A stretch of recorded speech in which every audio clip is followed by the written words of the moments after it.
dnes aj Fashion, asi vydledy Lollipop. Babi, čaute. Ahoj. Ahoj. Ako sa vám páči? Veľmi. Super, super, je dnes krásne slnečno, síce trošku fúka vietor, ale je to paráda. Budete aj bežať? Ste na to správne oblečené?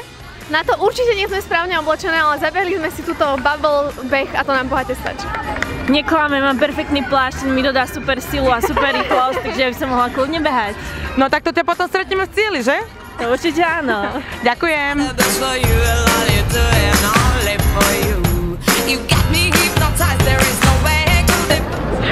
Ahoj Ivanka, zúčastnila si sa dnes behu alebo si sa prišla iba slniť?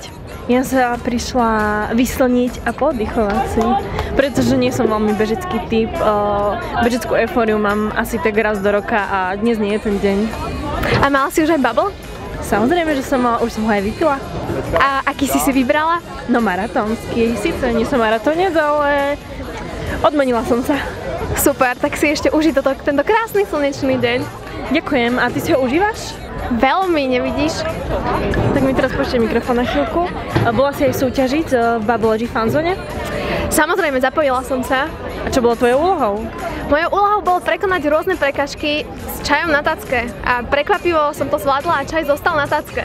Ako sme všetci mohli vidieť, išlo ti to perfektne.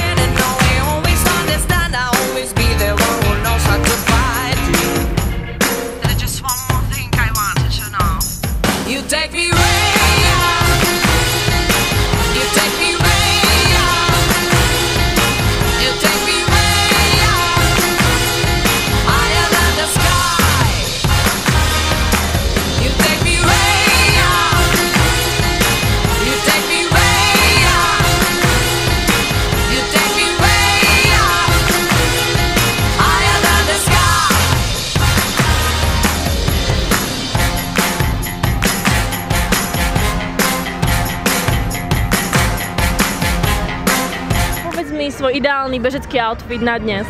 Tak určite pohodlné topánky. Ja som zvolila také výrazné, aby ma bolo vidieť, keď budem veľmi rýchlo utekať.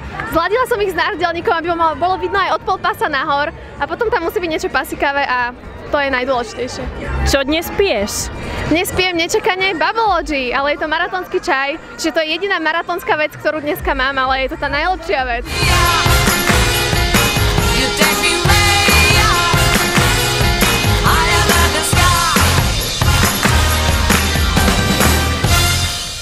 Nie, ešte raz.